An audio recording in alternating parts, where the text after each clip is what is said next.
nossa aula anterior, intitulada Destruição Global 1, falamos a respeito do resultado de alguns fenômenos geológicos globais. Impactos meteoríticos, tectônica de placas e vulcanismo basáltico fissural. São três fenômenos que não estão ocorrendo hoje, ainda bem. E certamente, ao verificarmos os efeitos desses fenômenos no passado, nós podemos verificar realmente que se configura uma destruição global.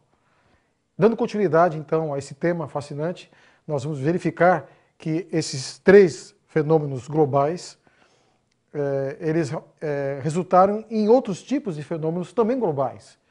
E nós iremos, então, abordar hoje mais três desses fenômenos.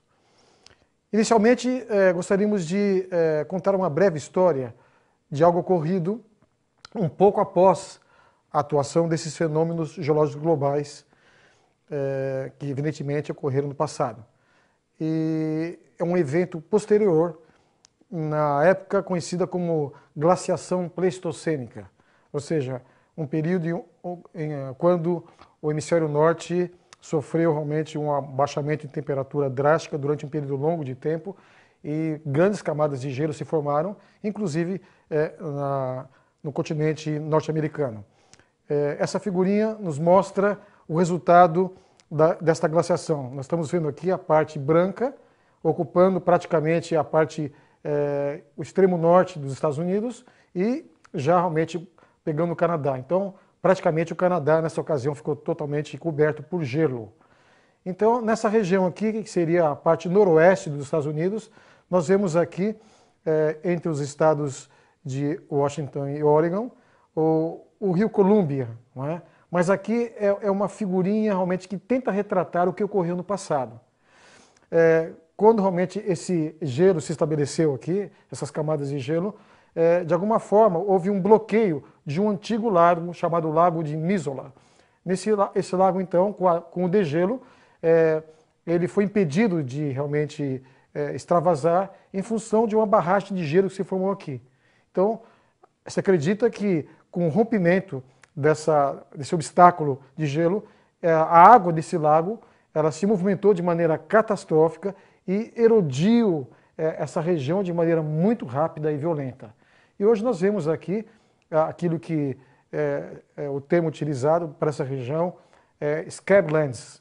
Eu tive a oportunidade de visitar essa região e podemos até ler aqui Dry Falls, aquilo que seria uma cascata seca, ou seja, no passado a água percorreu essa região e desceu por essa desnível aqui, provocando realmente movimentação de água equivalente a 10 vezes o volume da cascata do Niágara e um desnível de 3 vezes superior a essa mesma cascata. Então nós vemos aqui realmente algo que ocorreu no passado, mais recente, e podemos ver os resultados. Vamos então ver o que esse pequeno volume de água, relativamente àquilo que pode estar envolvido no contexto dos fenômenos geológicos globais, provocou nessa região.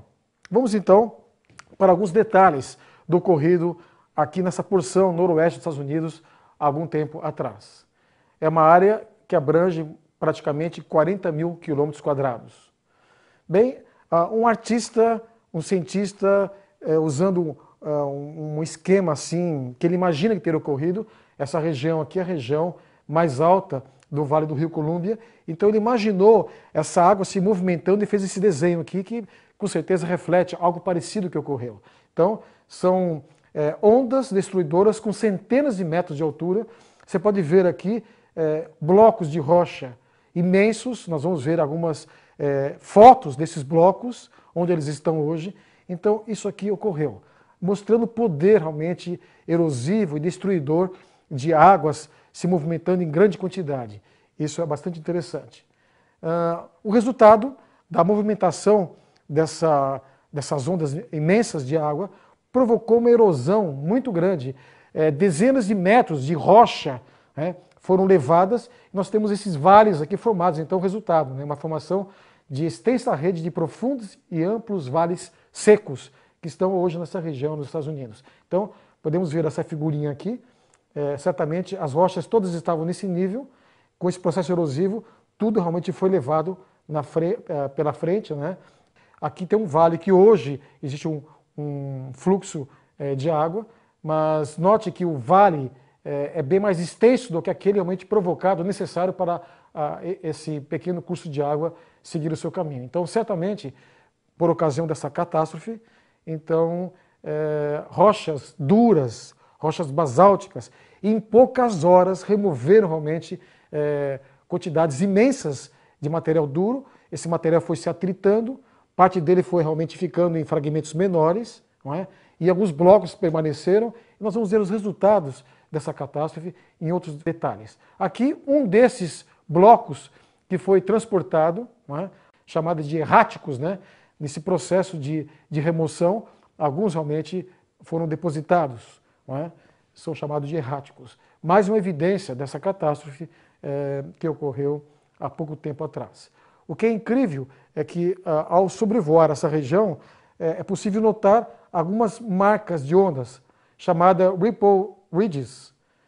Só que é como se você estivesse olhando para o chão, alguns centímetros, e vendo um córrego formar pequenas ondas num substrato arenoso. Aquelas ondinhas que nós somos acostumados a enxergar, por exemplo, numa praia, num lugar onde a onda arrebenta, né? Então forma aquelas pequenas ondas, né? Chamada em inglês ripple marks, né?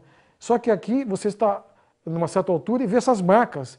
Ao você se aproximar, realmente você fica surpreso ao verificar aqui numa visão mais próxima. Dá para ver essas ondas aqui, inclusive o formato assimétrico delas, mostrando que a água ela veio da direita para a esquerda.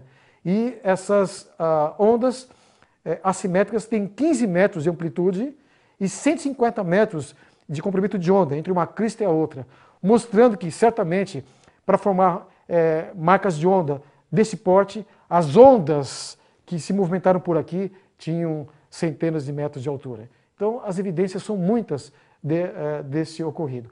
E, mais à frente, em algumas regiões, é possível então encontrar os depósitos mais finos, promovidos pela erosão de grandes quantidades de material provocado por essa catástrofe. Mais à frente, então, em alguns lugares, você vai ver grandes depósitos. Um desses é o que está aqui. Interessante que alguns consideram que esse processo foi cíclico, como se essa glaciação ela fosse cíclica, esse lago formou uma vez, houve um rompimento, gerou, quem sabe, uma lâmina dessa. Posteriormente, houve um novo recrudescimento das condições climáticas frias, formou-se uma nova barragem, um novo rompimento, outro desastre, e se formou mais uma camadinha dessa. Eu acho totalmente estranho esse tipo de interpretação. E nós vamos verificar que quando nos deparamos com ritmitos como esse, que são produtos realmente dessa catástrofe, nós vamos verificar que esse ritmito pode ter sido formado de maneira muito rápida, não lâmina por lâmina, mas simultaneamente. Então, essa região aqui tem em torno de 40 metros de altura, é chamada de formação Touchet, né? São ritmitos, material depositado, formando camadas rítmicas, ou seja, elas se alternam, pequenas lâminas, né? Algumas mais finas, outras mais grossas, que alguns acham que isso representa sedimentação periódica. Mas nós vamos, ainda nessa aula, verificar que existe uma outra explicação muito mais razoável e plausível para a formação dos ritmitos.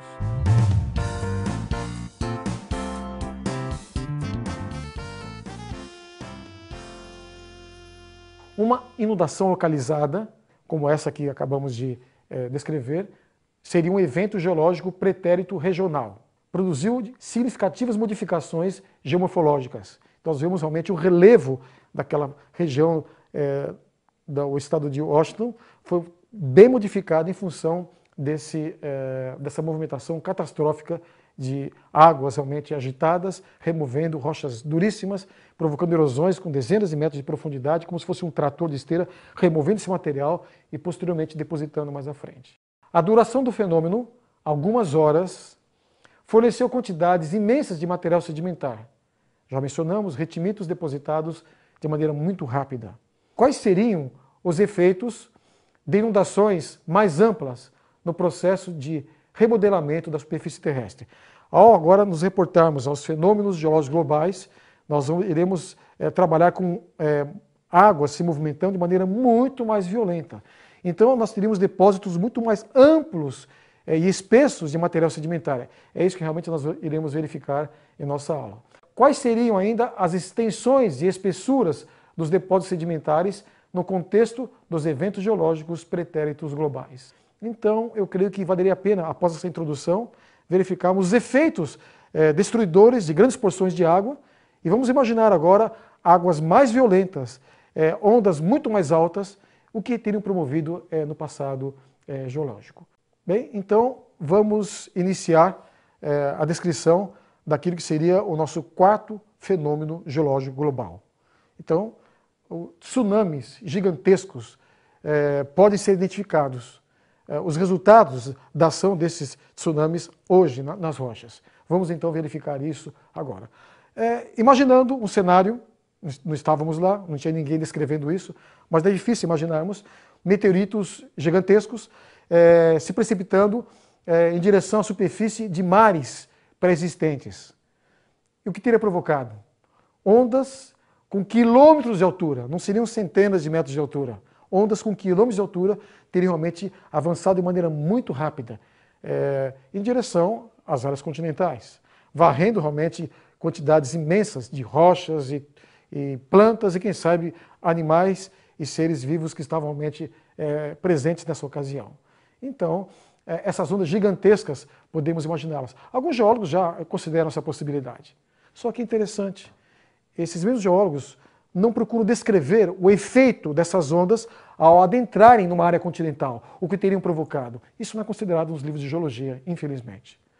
Bem, aqui uma outra visão do que realmente teria provocado esses tsunamis violentos ao chegarem numa costa de um continente. Note aqui que essa onda já entrou, ela está removendo blocos imensos de rocha. Aqui eu tenho um bloco rochoso invertido, as ondas realmente têm uma capacidade, a água, quando ela está repleta de outros materiais e com muita velocidade, ela transporta blocos de rochas imensos. Esse bloco já está invertido, a vegetação que estava na superfície está invertida. Eu estou vendo ainda esse fogo aqui, junto com essa... Por que fogo aqui? Aqui um triceratops está realmente morto já, e esse bloco de rocha sobre o qual ele se encontra será também removido por essa onda destruidora. Por que fogo? Evidentemente, quando o impacto ocorre nas águas, a liberação de energia é algo fantástico. Pressões violentas, temperaturas muito altas se fazem presentes, e mesmo essa onda tendo percorrido, quem sabe, centenas de quilômetros ou alguns milhares de quilômetros, certamente ainda há evidências desse desprendimento de calor muito grande devido ao impacto. Fogo ainda. Então, note que ação destruidora, ondas, fogo, plantas, animais, tudo sendo removido de maneira drástica. Infelizmente, os livros de geologia, inclusive que eu estudei, dizem que isso aqui ocorreu. Imaginam até alguns efeitos, mas os efeitos mais expressivos não são considerados. Essa figurinha realmente retrata muito bem o que pode ter ocorrido nessa ocasião. Bem, já verificamos que havia um grande continente, que os geólogos denominam de Pangeia. Ele se fragmentou, evidentemente, com esses impactos, não é? E as grandes fissuras que aqui estão, não é?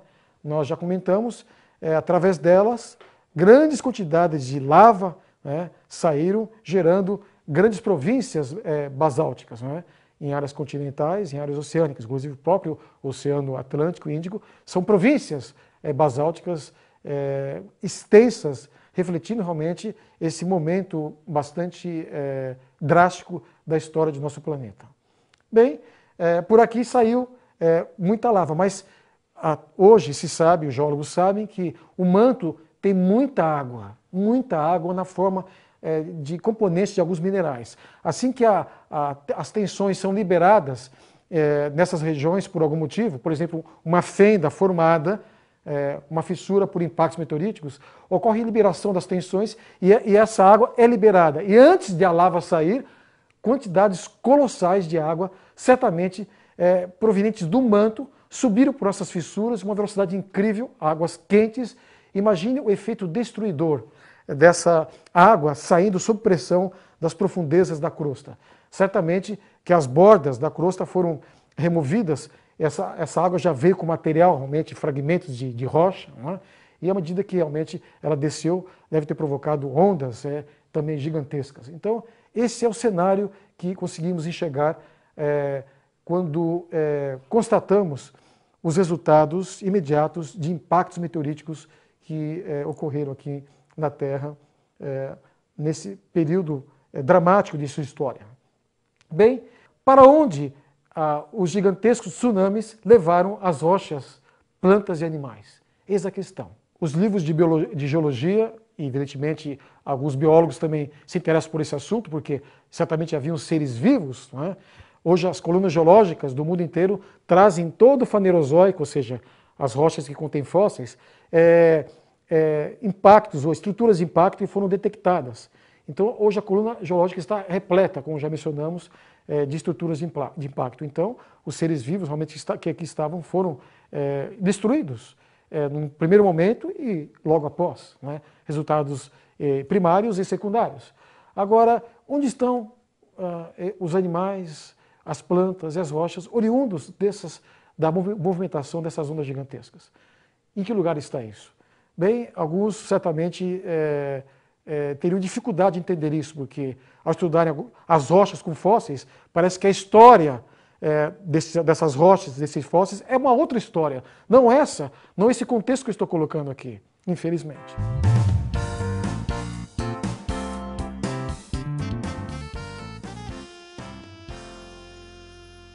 Considerando-se a ação global e devastadora de grandes volumes de água no passado geológico, espera-se encontrar os correspondentes efeitos na superfície da crosta terrestre.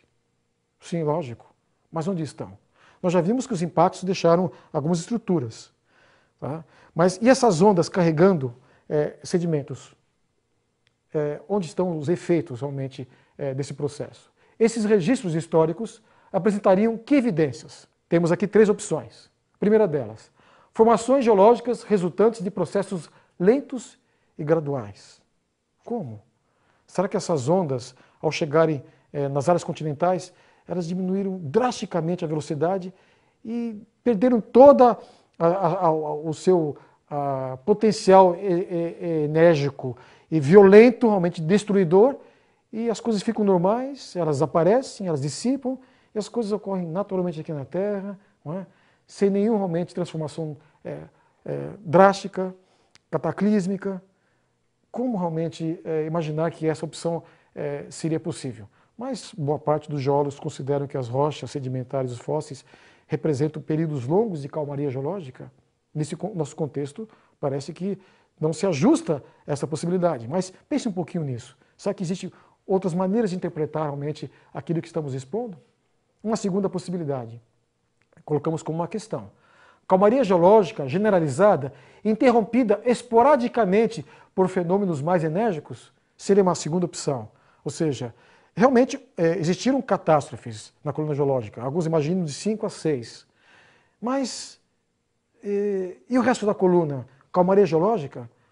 Mas isso faz sentido? Pense um pouquinho nisso. E uma terceira opção, uma única catástrofe geológica de proporções globais? Então vamos para o próximo fenômeno geológico global.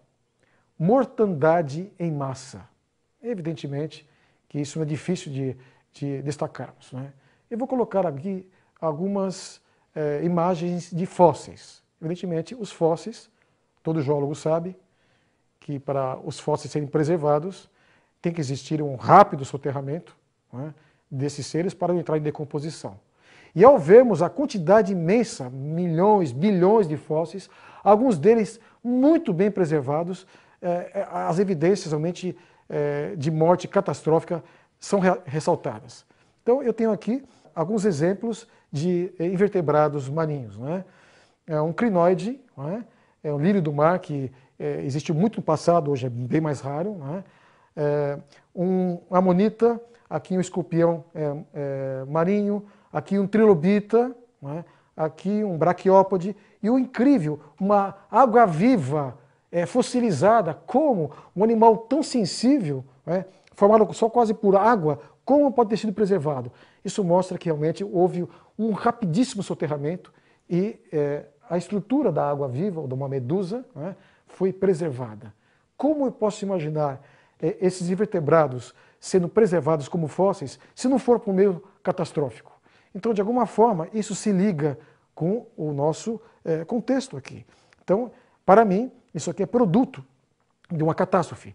Esses seres foram removidos rapidamente, não estão soterrados no lugar onde eles viviam, eles foram transportados para um outro local e rapidamente depositados, de tal maneira que, com o acúmulo de sedimento, embaixo, sob condições de temperatura e pressão adequados, eles se fossilizaram e mesmo posteriormente esse material sendo levantado, e removido a parte de cima, ele estar exposto hoje, as condições de formação deles nada se igualam a qualquer ambiente que nós podemos encontrar hoje na Terra.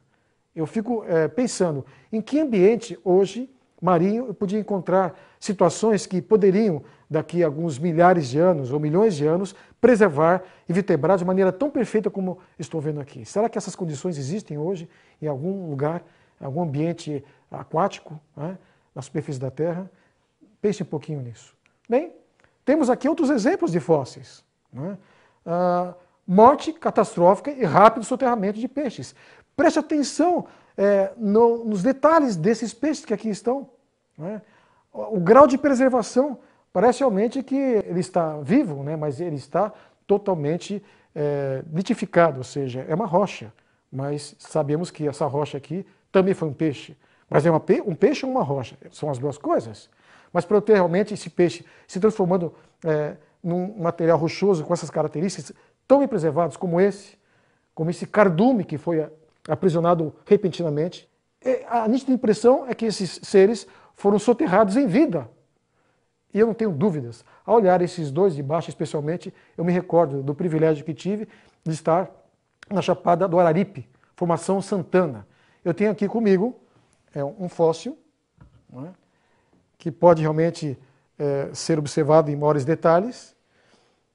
Esse fóssil foi removido com a devida autorização da Chapada do Araripe e realmente ele está com o seu formato tridimensional preservado, as suas escamas preservadas. E o que é incrível é que alguns desses peixes, as suas partes moles estão preservadas. Alguns foram encontrados com os restos estomacais preservados, identificados, o tipo de bichinho esse peixe ingeriu antes de morrer. Alguns outros, inclusive, estão em posição de agonia. Então, não dá para imaginar um cenário outro, a não ser realmente uma mortandade em massa. Porque nesse mesmo ambiente, na Formação Santana, eu vou encontrar outros animais, não só de ambiente aquático, ou marinho, mas ambiente terrestre também. Tartarugas, aves e plantas, ambientes de mar profundo, de mar raso, essa mistura de ambientes, de seres alados, terrestres, marinhos, só pode ser resultado de uma catástrofe. E os geólogos, por incrível que pareça, boa parte deles, procuram explicar esses seres como vivendo lá, uma origem autóctone, e de alguma forma, por salinização alta, em uma porção de água, eles foram preservados como fósseis. Como?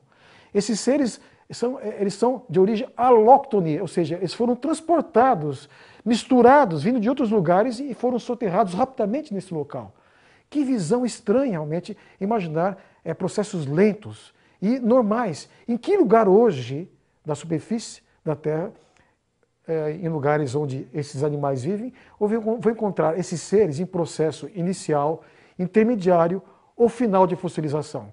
Ou quem sabe, se as condições continuarem como estão hoje, daqui a alguns milhões de anos, o que está embaixo do mar se transforma em fóssil. Será que essas condições existem hoje? Eu não tenho notícia. Nunca verifiquei um trabalho a esse respeito. Mas aqui estão os fósseis. Evidências realmente de uma catástrofe, com certeza. Isso para mim parece bastante claro. Agora, essas aqui são mais fortes, essas imagens ainda. Perceba aqui o seguinte. Você está vendo aqui um peixe engolindo um outro peixe não terminou de engolir ainda.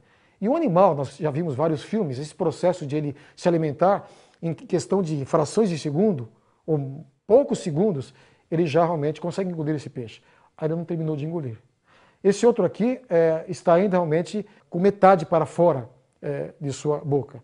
E aqui o que é incrível, um ictiosauro, uma espécie de réptil marinho, não existe mais, e dando cria aqui. Está saindo realmente aqui o filhote e foi como se fosse uma imagem congelada. Ele foi soterrado nesse momento. Então, são evidências notáveis de morte súbita e imediato sepultamento.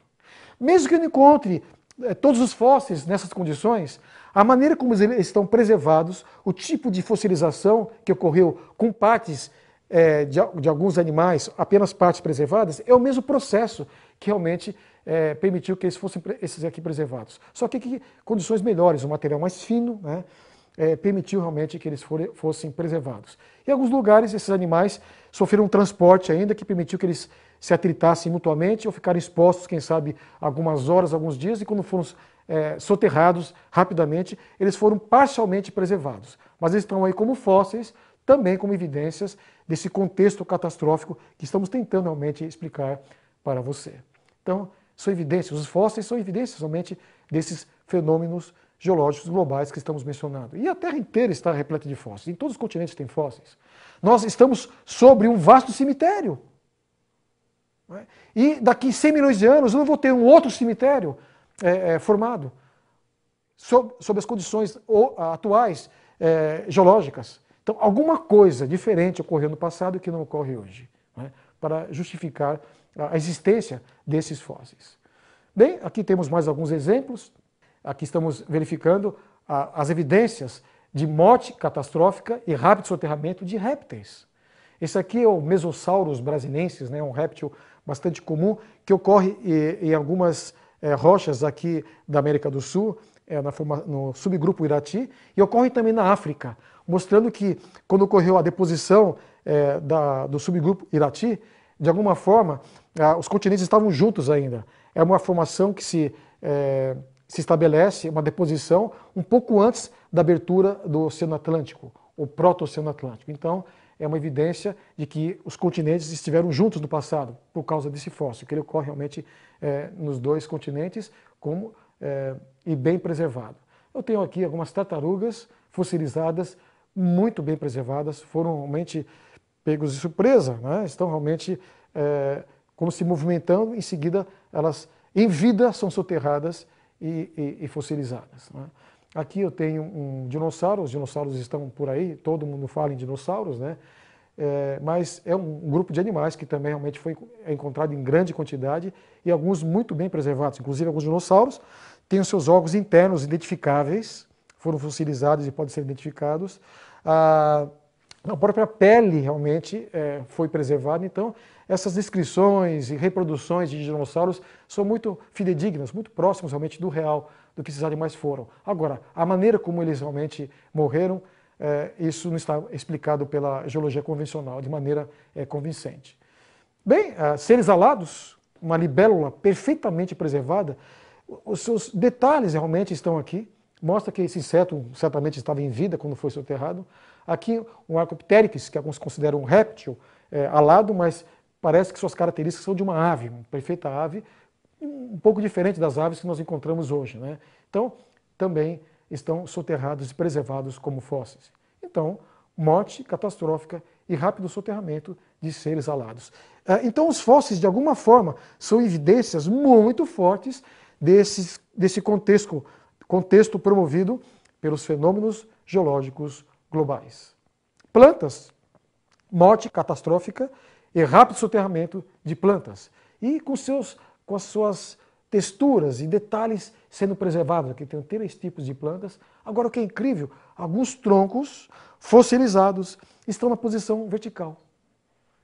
E alguns geólogos dizem que isso aqui era uma floresta.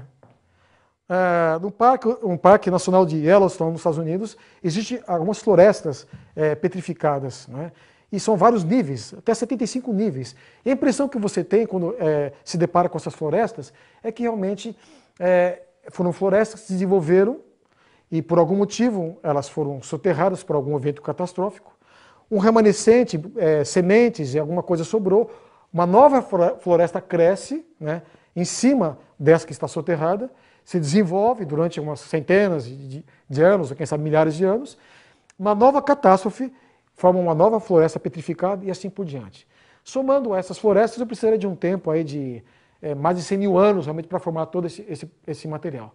Mas será que esses troncos verticalizados evidenciam realmente que elas são de origem autóctone, cresceram onde elas estão? É incrível que nós temos evidências que dizem exatamente o contrário. Eu tenho aqui 3 fotos de troncos verticalizados, não é? E com camadas sedimentares no entorno, ou seja, eles estão na vertical, embaixo não tem nada, estão praticamente isolados. Se realmente essas camadas sedimentares, aqui tem uma escala, inclusive nessa figura do meio de 1 metro, esse tronco aqui tem vários metros, esse outro está um pouco de lado, mas são camadas que cortam ele, aqui da mesma forma, esse tronco está aqui. Se realmente ele estava aqui, cresceu aqui e foi fossilizado nessa posição, realmente não dá para explicar isso. Por quê? Ao estar em pé, ele ficou exposto, quem sabe, um bom tempo, anos, dezenas de anos, quem sabe centenas de anos, para as demais estratos, as demais camadas sedimentares cobrirem totalmente ele. Então existe um período de tempo aqui bastante prolongado, segundo a geologia convencional, desde a base desse tronco até a parte de cima. Mas se isso ocorresse, esse tronco não seria preservado. Esse tempo de exposição faria com que ele entrasse em decomposição. Mas ele está preservado da mesma forma aqui embaixo e em cima, mostrando que esse tronco foi depositado na posição vertical. Estudos feitos por cientistas, um deles, Harold Coffin, inclusive com seus artigos científicos publicados nas melhores revistas americanas, na década de 60 e 70, ele fez experimentos de laboratório e verificou realmente que as florestas do Parque de Yellowstone, como outras florestas petrificadas no mundo, não são de origem alóctone, mas autóctone, melhor dizendo, ou seja, crescer no mesmo lugar, mas sim origem alóctone, ou seja, é material que foi arrancado, removido, transportado e depositado. E muitos troncos boiando na posição vertical foram depositados realmente na posição vertical, como nós verificamos nesses troncos poliestratos aqui. Agora, um evento geológico catastrófico demonstrou realmente a verdade dessas conclusões de Coffin, esse cientista americano. Por quê? Por ocasião da explosão do vulcão Santa Helena, em 1980, um lago adjacente a esse vulcão, ele recebeu da montanha, devido ao derretimento do gelo, a explosão vulcânica foi violenta, remoção de árvores na encosta desse vulcão, removeu então, essa água removeu junto com o sedimento esse material vegetal e foi transportado em direção a esse lago e foi depositado. Trabalhos posteriormente feitos com a ajuda de sonar, verificou-se que a maioria dos troncos estavam depositados no fundo do lago na posição vertical. Eles boiaram um tempo, se verticalizaram e desceram na posição vertical, mostrando que muitos desses troncos verticais, na realidade, refletem uma flutuação desses troncos, grandes massas de vegetação, alguns troncos na posição vertical são transportados e depositados em outro local. E a demonstração, realmente, de que isso pode ter ocorrido são esses troncos que aqui estão, atravessados por várias camadas e estão praticamente intactos, mostrando que não houve um tempo de exposição desse tronco. Houve uma deposição na posição vertical desses troncos, junto com o material sedimentar que aqui está. Nós temos 3 exemplos distintos, dentre muitos outros que podiam ser apresentados. Bem, essa imagem reflete uma oportunidade que eu tive na mesma região, na parte noroeste dos Estados Unidos, na mesma região onde ocorreram aquele desastre, na região dos Scablands. Aqui eu estou, um derrame está aqui embaixo, um derrame de lava solidificado, e aqui outro. Entre um derrame e outro, você tem um tronco, está realmente deitado, mas devido à pressão do derrame de cima, que se solidificou em seguida, ele foi deformado. Então esse tronco, num formato mais ou menos circular, ele ficou com esse formato bem descaracterizado, né? Mas realmente é madeira, muito bem preservada, foi silicificada, mostrando que o tempo entre um derrame e outro foi extremamente rápido, pelo próprio estado de preservação desse tronco. Interessante que em outras regiões, os basaltos Rio Colômbia, é o grupo de basaltos, a formação realmente onde ocorrem esses derrames na parte noroeste dos Estados Unidos, numa área de mais de 200 mil quilômetros quadrados. A gente verifica também, entre derrames, evidências de um rinoceronte. O formato dele está perfeito, o molde dele. O molde de um tronco de árvore também entre um derrame e o outro, mostrando mais uma vez que os processos de superposição dos derrames de lava no passado, as províncias basálticas, se deu de maneira muito rápida mesmo. Bem, vamos para um outro tipo de material orgânico que foi soterrado nessa ocasião. Vamos às camadas de carvão. Carvão são plantas fossilizadas. Origem catastrófica e alóctone. Da mesma forma que comentamos a respeito da origem alóctone das florestas petrificadas, o mesmo ocorre com as camadas de carvão. Alguns imaginam que são pântanos, realmente que existiam no passado, regiões marginais do continente, mangues, não é? Algo parecido com isso, e de alguma forma houve uma catástrofe, isso foi soterrado, isso se repetiu de maneira cíclica e gerou então as espessas e extensas camadas carboníferas em toda a superfície da Terra. Nós vamos encontrar em vários continentes e são camadas espessas, inclusive camadas com centenas de metros de espessura, considerando-se que para cada 10 metros de vegetação eu vou ter a formação de 1 metro de carvão, então colossais quantidades de plantas foram removidas, transportadas, depositadas, gerando então as camadas carboníferas. Mas qual a material primário realmente que foi removido? E nós temos então aqui aquilo que se considera uma floresta carbonífera ou do período carbonífero. Eu não imagino realmente que houve uma floresta. Simplesmente é um nível estratigráfico, um nível deposicional catastrófico, onde esse tipo de vegetação foi rapidamente soterrada, gerando então a maior parte das camadas de carvão na superfície da Terra. Então, na realidade, estou vendo uma floresta aqui, mas esse material praticamente estava removido, misturado, de maneira muito caótica, não exatamente essa imagem bonitinha, mostrando realmente essa floresta existindo aqui, depois soterrada. Na realidade, esse material foi removido e transportado para outro local e depositado. Uma origem alóctone para as camadas de carvão. Bem, aqui, em superfície, em algumas regiões não preciso escavar e procurar essas camadas em profundidade, isso traz problemas, alguns mineiros acabaram morrendo por explosões e assim por diante.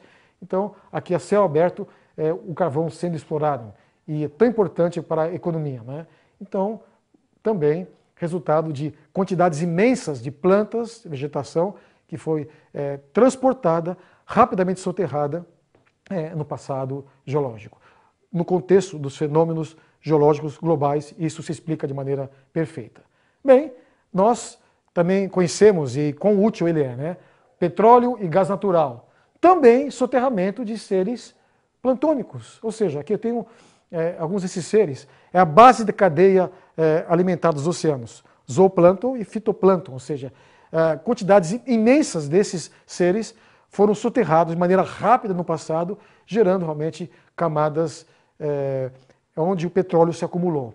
Eu tive a oportunidade de trabalhar um tempo na Petrobras e parece que, muito embora existam alguns geólogos que procuram explicar a origem do petróleo, ligados a fenômenos inorgânicos, ou seja, seria uma origem inorgânica, eu creio que a maioria dos geólogos hoje concorda que o petróleo e o gás natural são combustíveis fósseis, ou seja, esses pequenos animais, realmente, eles, em grande quantidade, quantidades imensas, não é? É como se existisse no passado seres plantônicos de uma maneira muito mais abundante do que hoje nos oceanos. Então, eles foram rapidamente soterrados, e eu não vejo realmente hoje possibilidade disso se formar. Realmente, as quantidades de óleo e petróleo que se formam hoje requerem algo catastrófico, ou seja, esse material removido, misturado esses seres com material sedimentar fino, calcário ou argiloso. Posteriormente, esse material é depositado, ele realmente acaba sendo submetido a uma pressão por sobreposição de outros materiais, e com a pressão e a temperatura, esse material orgânico começa a ser transformado, não há realmente contato com o oxigênio, e em transformações anaeróbicas, esse material se transforma em querogênio, ocorre uma migração primária e esse material vai então ocupar espaços mais acima, vazios, fraturas e poros de rochas, e se acumula aí e depois ele é recuperado pelo ser humano, né? Essa é a origem do gás natural e do petróleo. Interessante que às vezes a água é encontrada logo embaixo, água salgada, mostrando novamente a ação realmente de ondas gigantescas marinhas soterrando esse material de maneira muito rápida. Então, a origem do petróleo está também diretamente ligada a esse contexto de fenômenos geológicos globais. Bem, não podemos deixar de falar, estamos comemorando, né, os brasileiros, o petróleo pré-sal, a maior província petrolífera do Brasil, né? Então, o Brasil tem se destacado na prospecção do petróleo, porque tem procurado sob condições adversas, em regiões onde você tem uma lâmina de água muito profunda, de mais de 1 quilômetro. Então, isso exige uma tecnologia muito avançada e o Brasil realmente conquistou mais uma posição nesse processo de procura de petróleo. Porque existe também em outros lugares do mundo camadas pré-sal, mas a primeira camada pré-sal, que foi realmente encontrado petróleo, e sob condições difíceis, realmente aqui no Brasil. Essa mancha azulada aqui corresponde à área onde, em potencial, esse material, essas jazidas do pré-sal podem ser encontradas. Evidentemente que eu não vou ter toda essa área com petróleo, são manchas, lentes de petróleo que são encontradas aqui. Mesmo assim, isso tem promovido um otimismo muito grande por parte dos líderes do Brasil com relação à possibilidade não só da autossuficiência do petróleo, como também exportar esse líquido precioso, né? Em termos de estratégia econômica para o nosso país, isso é bastante importante. Mas, para você ter uma ideia da situação adversa realmente em que encontra esse petróleo, essa próxima imagem nos ajuda a entender realmente onde ele se encontra. Eu tenho então uma lâmina de água de 2 quilômetros, né? É difícil você começar uma perfuração aqui desse navio aqui em cima, sob condições de correntes marítimas, diferenciadas, essa coluna de perfuração ela pode sofrer ruptura. Então existe todo um controle tecnológico aí para que essa haste consiga atravessar essa lâmina, chegar aqui na rocha. A camada pós-sal, essa aqui que está, é de onde o petróleo tem sido retirado aqui na nossa plataforma marítima, em Campos, em outros lugares, Bacia de Santos, né? Então eu tenho uma camada espessa de 2 quilômetros de sal, né? E embaixo eu tenho o pré-sal, então, a partir de 5.500, 6.000, 7.000 metros de profundidade, realmente esse material será retirado. Então, toda uma tecnologia cara, complicada, mas evidentemente que parece ter sido demonstrado que é economicamente viável esses custos em função da quantidade de petróleo que existe aqui embaixo. Então, não importa o petróleo, não importa se for pré-sal ou pós-sal, a origem é a mesma. A origem é catastrófica. Mas alguns vão dizer, o sal parece que são os evaporitos. Evaporitos são regiões onde você tem uma exposição prolongada de mares rasos, contendo muitos sais, e conforme a solubilidade de cada sal vai ocorrendo a deposição, a precipitação. Então, para a formação dessa camada de 2 quilômetros, eu teria um tempo de exposição muito prolongado. Mas será que os evaporitos têm essa origem mesmo? Não teria uma outra explicação para a formação dos evaporitos? Eu creio que sim, no contexto dos fenômenos geológicos globais. Então, notem os resultados. O que é interessante que o petróleo, não é, que é o resultado de uma catástrofe geológica, na nossa visão, ele trouxe benefícios para o homem. E hoje, como é importante o petróleo, né? É um fator econômico extremamente importante.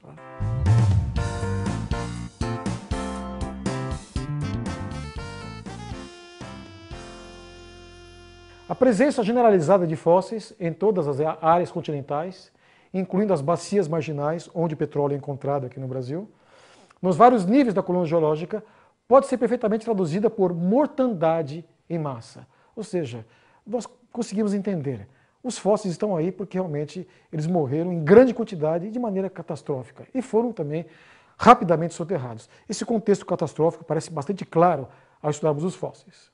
Essas evidências apontam para que realidade?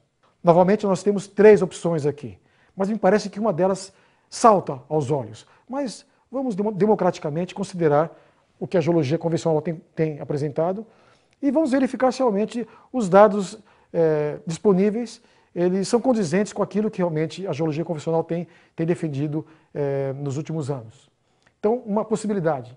Algumas eventuais e raríssimas extinções em massa, separadas por longos períodos de lenta e gradual evolução. Será que os fósseis realmente contam essa história? Alguns fósseis, eles representam períodos longos de evolução, alguns outros representam catástrofe. Dá para diferenciar quais fósseis representam processos lentos de formação e quais fósseis representam eventos catastróficos? É possível fazer isso? A pergunta fica. Que critérios seriam então utilizados para distinguir os fósseis oriundos de processos ordinários atuais que ocorrem hoje, que alguns dizem ter ocorrido no passado, e tentam explicar realmente a coluna geológica, a formação das rochas, dos fósseis, olhando para eventos que ocorrem hoje, nós chamamos isso na nossa classificação, em nossa sexta aula de fenômenos geológicos ordinários, e fica realmente a terceira opção, já me declaro realmente favorável a essa, mas pense nisso. Um único cataclismo geológico de amplitude global seria então mais condizente com a realidade do registro fóssil, ou seja, a coluna de fósseis, desde o Cambriano até o Pleistoceno, será? Realmente devemos pensar bastante, refletir nessas três possibilidades. Vamos então para o último fenômeno geológico global, ou seja, com ele nós temos a consolidação desse panorama, não é, catastrófico, todo esse material removido, transportado por fenômenos violentos, finalmente ele é depositado. Vastas deposições sedimentares. Bem, eu tenho aqui um mapa global, bacias sedimentares realmente do mundo inteiro. Preste atenção, as bacias sedimentares continentais estão em verde. Olha só realmente como a quantidade de material sedimentar é grande, não é? Aqui eu tenho o continente asiático, uma boa parte de material sedimentar. Não é? Alguns dizem que 75% das áreas continentais são cobertas por material sedimentar. Mas aqui eu tenho bacias, são regiões com espessas camadas sedimentares. Não é? Aqui na Austrália eu tenho, aqui na Ásia, na África, realmente no continente africano, na Europa eu tenho grandes áreas onde ocorrem espessas deposições sedimentares. Aqui na América do Sul, eu tenho aqui 3 grandes áreas. E elas estão aqui no Brasil. Eu tenho aqui a Bacia do Paraná, a Bacia do Parnaíba e a Bacia do Amazonas se encontram. Praticamente 64% da área brasileira, a área continental brasileira, está realmente coberta por essas 3 bacias sedimentares, ou seja, em torno de 5,5 milhões de quilômetros quadrados. Então, houve muita sedimentação. E esses mesmos sedimentos, eles obliteraram aquelas marcas de impactos meteoríticos de que realmente, dos meteoritos que caíram nessas regiões. Então, por isso que eu não enxergo, em boa parte da superfície da Terra, as estruturas de impacto. Na realidade, se não houvesse essa deposição sedimentar, essa ação destruidora da água, eu teria uma superfície da Terra muito parecida com a superfície da Lua. Não é? Mas não é só o verdinho que vocês estão vendo aqui. Né? Essa parte mais arroxeada que contorna os continentes seria as bacias sedimentares offshore, ou seja, elas estão fora do continente. Né? Aqui na parte norte da Ásia eu tenho áreas imensas com esse tipo de bacia sedimentar.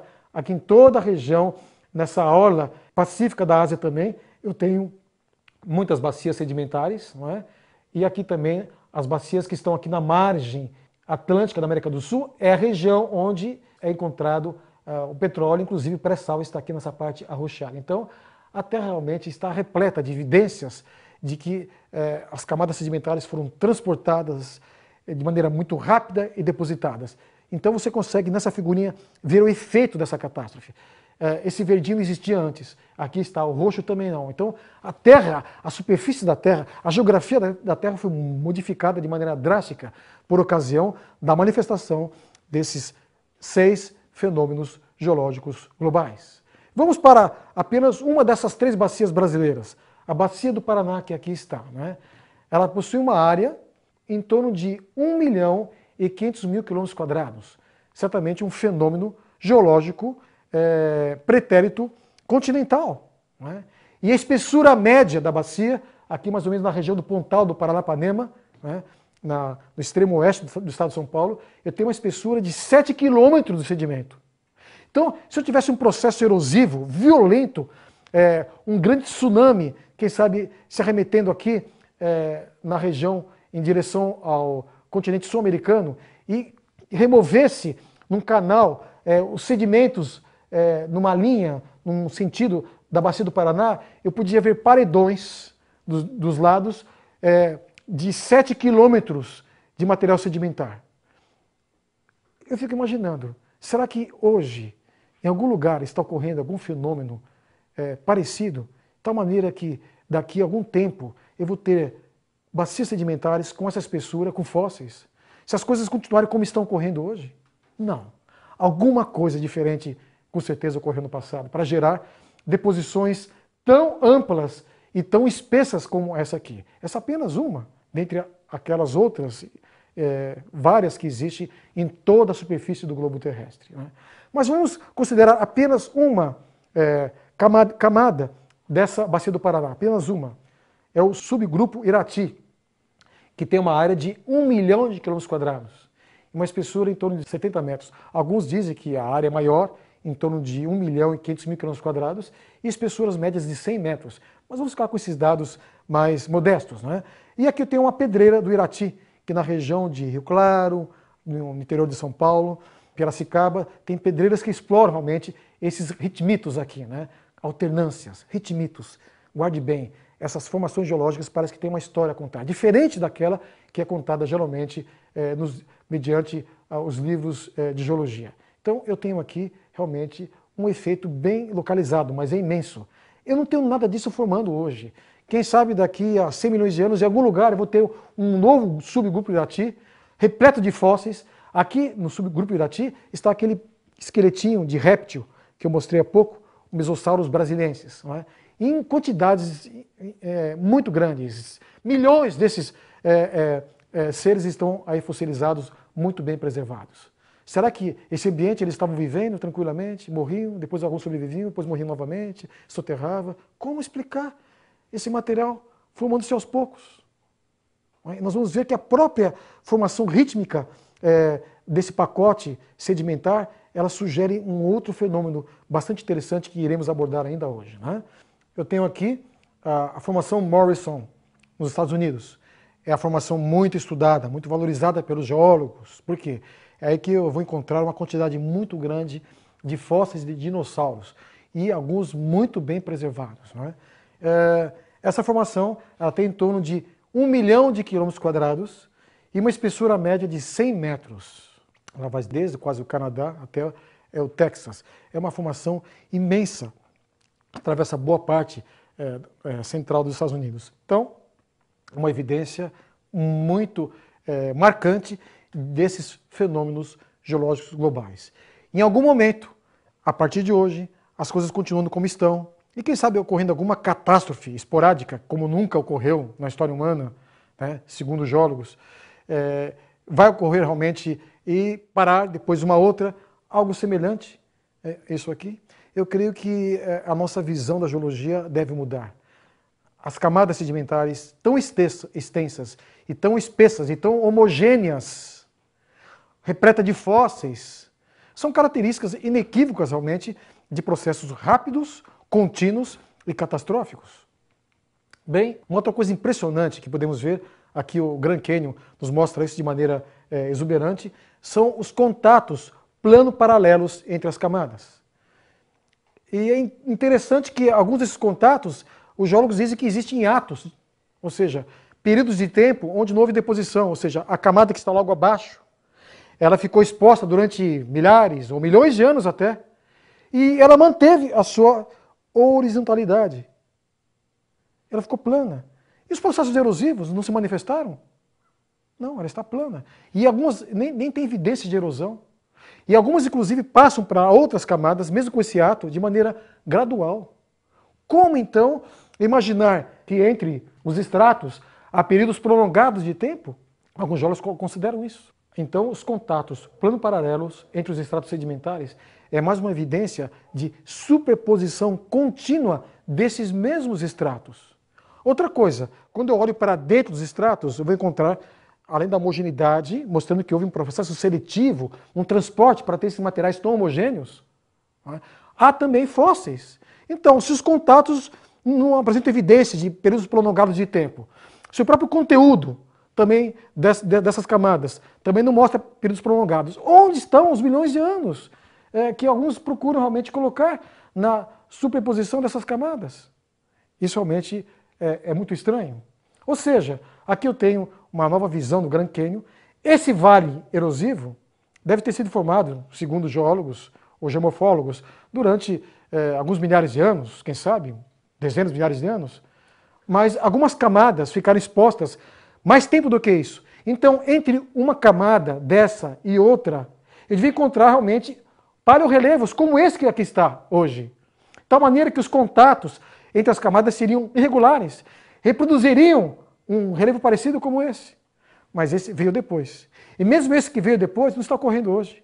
Quem disse que esse rio aqui, percorrendo o seu caminho como aqui está, tendo algumas pequenas enchentes durante alguns milhares de anos, geraria todo esse vale erosivo? Não, uma porção de água muito maior esteve aqui no passado. Depois dessas camadas se formarem de maneira muito rápida, estavam ainda, quem sabe, ainda não litificadas, consolidadas, era um sedimento ainda depositado, se estabeleceu realmente um processo erosivo e removeu esse material, um grande caudal de água, com essa região sofrendo um sorgimento. Posteriormente, esse nível se estabeleceu e as coisas ficaram assim. Daqui 10 milhões de anos, esse rio continua no seu percurso, com algumas pequenas inundações, esse quadro desse vale não vai mudar muito. Bem, eu gostaria agora de, nesse momento, chamar a atenção para um fenômeno que está sendo ignorado por parte dos geólogos, de modo geral, e isso realmente, para mim, traz prejuízos para o conhecimento científico no campo da geologia. É um fenômeno que já foi descoberto há um bom tempo já, há vários anos. É o fenômeno da estratificação espontânea. Nós vamos ver agora uma simulação desse processo de estratificação espontânea. Um frasco vai ser colocado material, dois tipos de materiais diferentes, e alguém realmente vai colocar esse conteúdo, esses grãos misturados, se movimentando entre duas placas de acrílico, e nós vamos ver o que vai acontecer. Nós vamos ver a formação espontânea, simultânea de camadas, daquilo que nós conhecemos hoje como retimitos.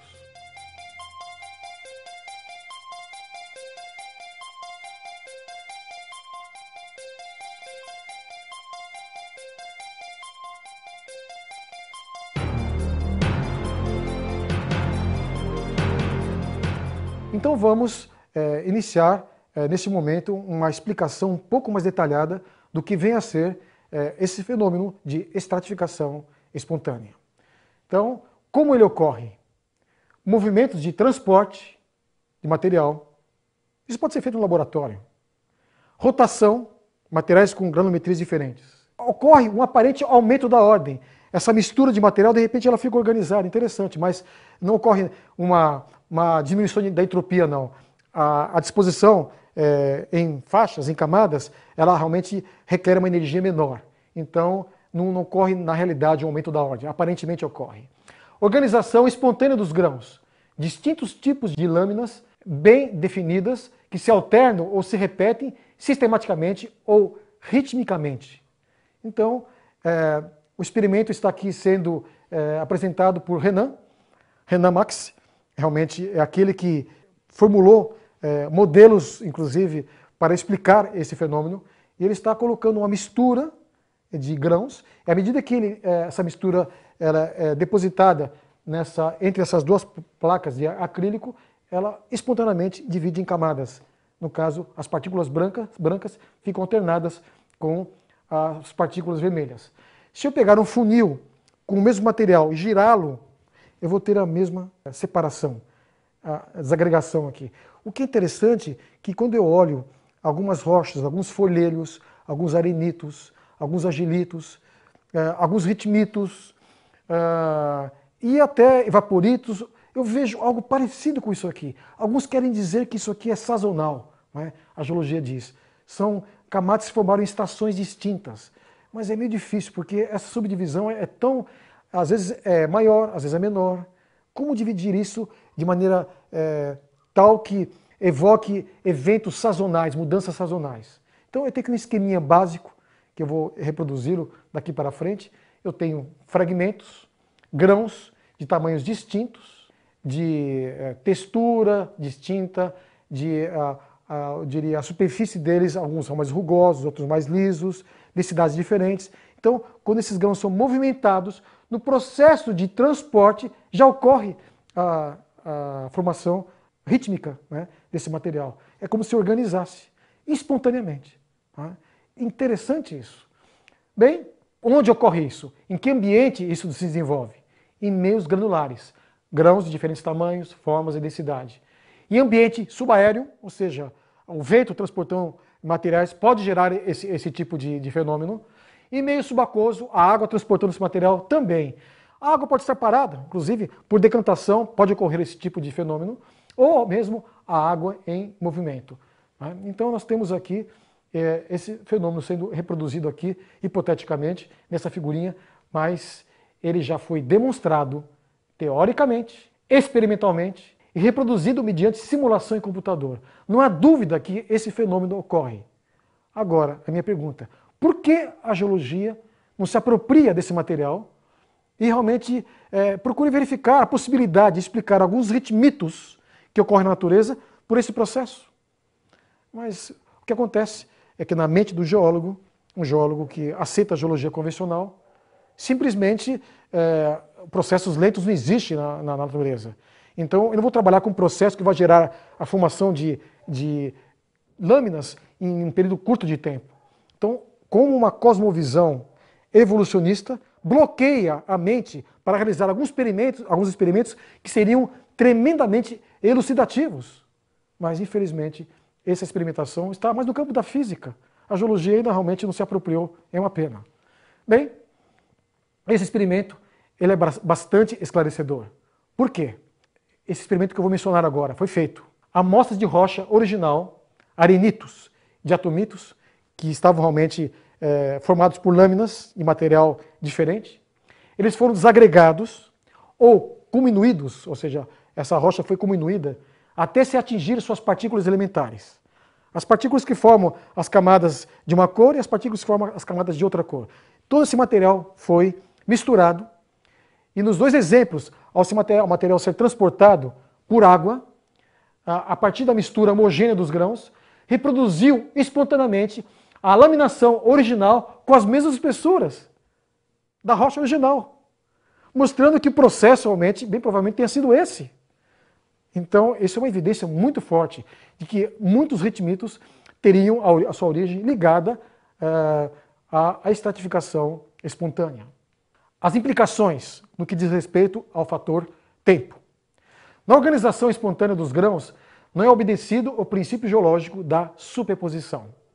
Não existe interrupção no processo de sedimentação. Ou seja, o intervalo de tempo entre as camadas bem definidas, ou lâminas, é praticamente nulo. Ou seja, não vem amarela, passa um tempo, depois vem azul, depois de um tempo vem a vermelha, depois repete, vem a amarela, azul e a vermelha. Não, não é isso que ocorre.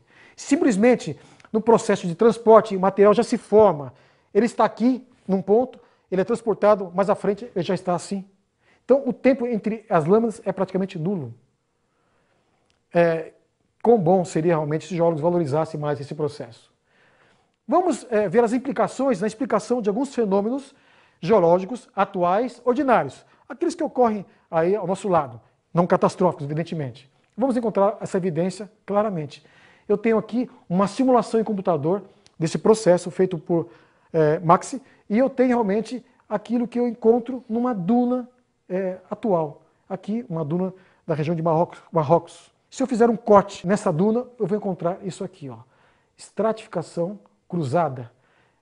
Em inglês, cross stratification ou cross-bedding, ou seja, as principais estruturas sedimentares identificadas em dunas de areia atuais, laminação, marcas de onda ou estratificação cruzada, são formadas simultaneamente e podem ser explicadas perfeitamente pelos processos de estratificação espontânea.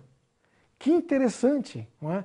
Processos que ocorrem hoje, não é? Dunas se formando por esse processo, simultaneamente. Bem, vamos agora para as implicações nos fenômenos geológicos atuais extraordinários. A catastrófica explosão do vulcão Santa Helena, em 1980, ocasião em que fluxos de colossais volumes de material sedimentar foram transportados e depositados em poucas horas. Determinado pacote sedimentar, então formado, com 8 metros de espessura, apresenta marcante estratificação laminada. Esse exemplo é impressionante. Por quê? O vulcão Santa Helena entrou em erupção, eu estive 19 anos depois dessa erupção e viu os resultados dessa explosão. E um deles, aqui está. Esse pacote sedimentar de 8 metros, tem uma pessoa que está aqui do lado, para você ter uma ideia de escala, não é? E em poucas horas ele foi depositado. Posteriormente, entre 1980 e 1986, essa região sofreu uma chuva torrencial e águas realmente pluviais erodiram esse material que estava ainda mole e formou uma ravina. E aqui do lado dessa ravina, então, eu enxergo esse material que foi depositado na ocasião, em poucas horas. E vejo aqui alternâncias de material formado, lâminas escuras e claras de material piroclástico proveniente do vulcão que erupcionou. Então, isso aqui não é lâmina por lâmina, é uma evidência marcante, atual, um fenômeno geológico extraordinário de estratificação espontânea. Que realmente modelo interessante geológico que deveria ser aplicado e não é.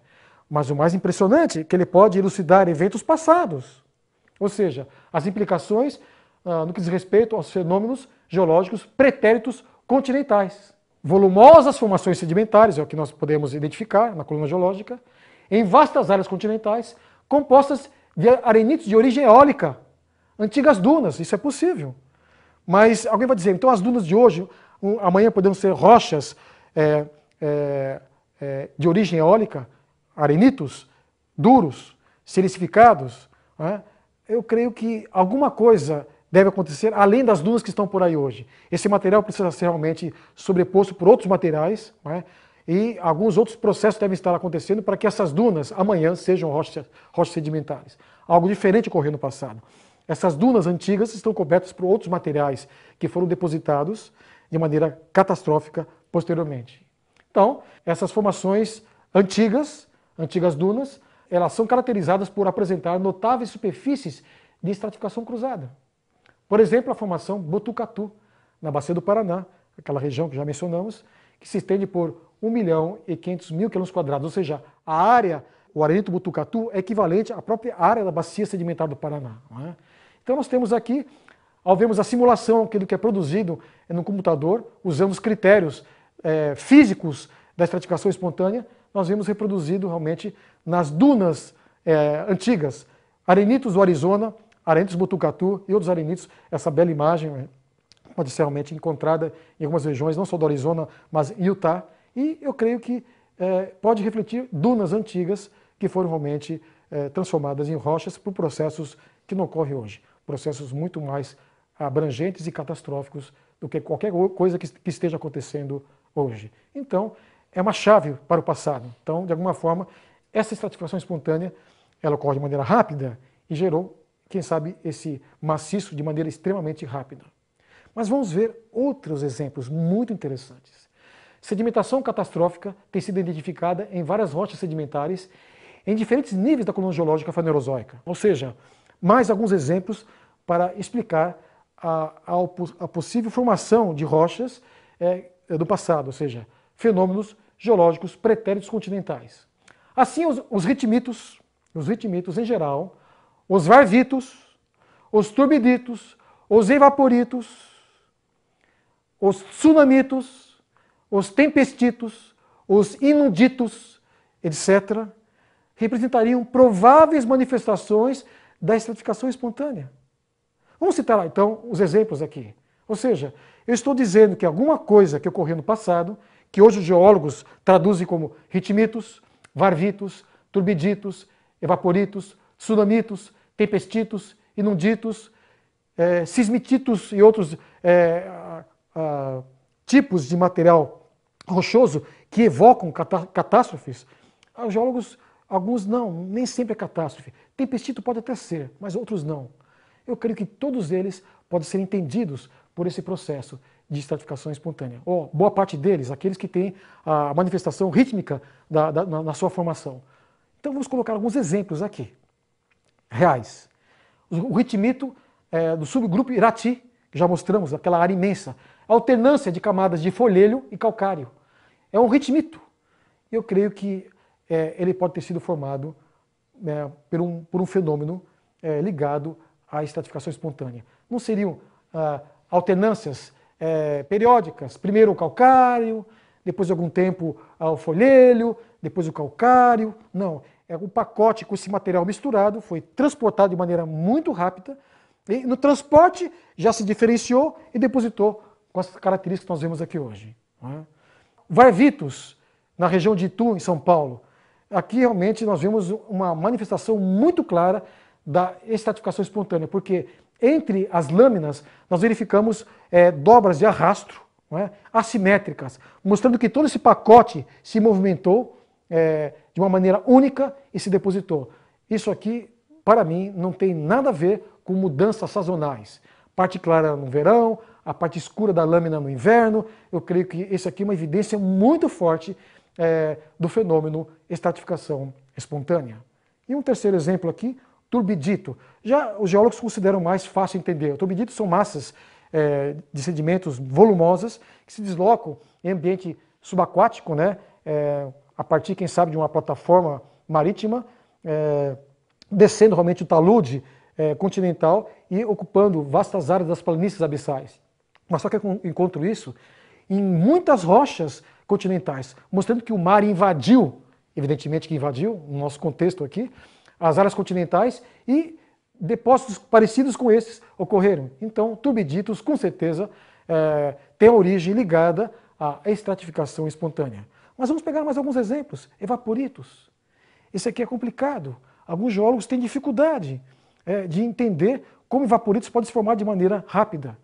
Será que realmente são exposições prolongadas ou sais com diferentes realmente graus de solubilidade estariam já realmente sendo transportados e já ocorrendo a diferenciação desse transporte desse material?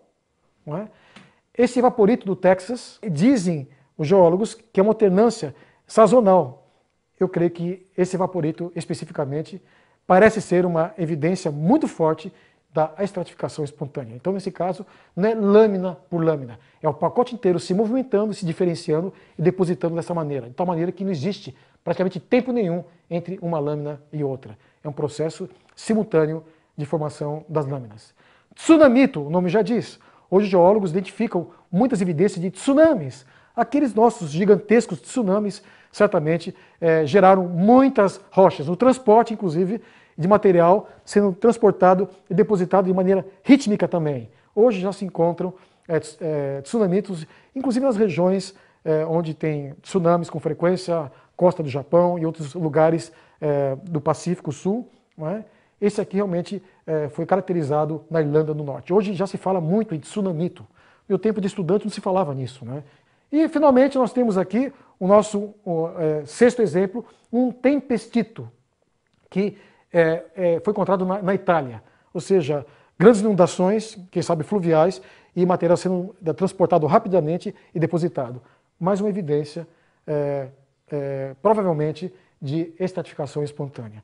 Então, nós vamos verificar isso na coluna geológica inteira. Muitas rochas laminadas, rítmicas, que podem ter a sua origem ligada a processo de estratificação espontânea, ou seja, os tempos aqui são muito curtos.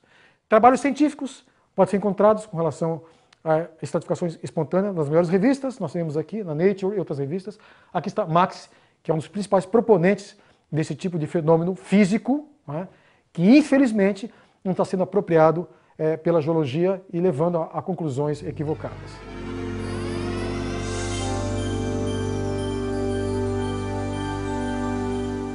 Professor Naor, eu gostaria de saber se hoje existe algum lugar como mangue, laguna, lago, onde estão se formando rochas sedimentares que mais tarde, daqui a 100 milhões de anos, as pessoas poderão encontrar animais fossilizados.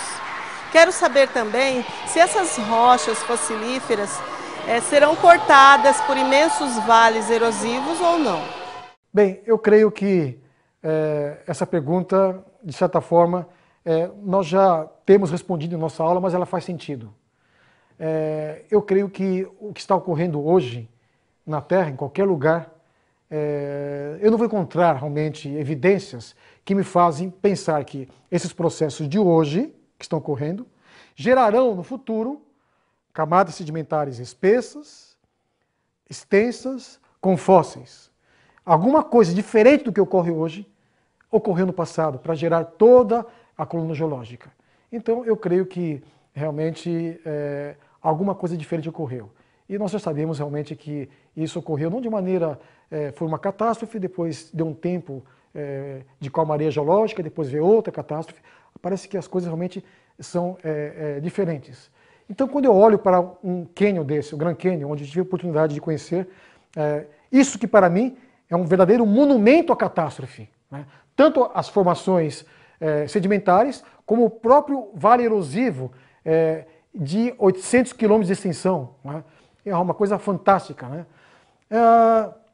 A geologia histórica, quando eu olho para esse cânion, eu consigo visualizar a ação dos fenômenos geológicos globais, que ocorreram de maneira extremamente rápida. Ou seja, a geologia histórica identifica-se muito melhor com os grandes desastres geológicos atuais, fenômenos geológicos extraordinários, que se desenvolveram rapidamente com suas respectivas consequências funestas à vida. Por isso que a vida foi destruída e nós temos os fósseis aí mostrando o resultado dessa destruição. Convém, entretanto, salientar que os desastres geológicos observados presentemente são pontuais no tempo e no espaço. Já aqueles desastres geológicos pretéritos se manifestaram globalmente e de maneira contínua durante um curto intervalo de tempo. Então eu creio que as questões levantadas, né, nessa mesma aula e nas aulas anteriores ficam mais ou menos resolvidas.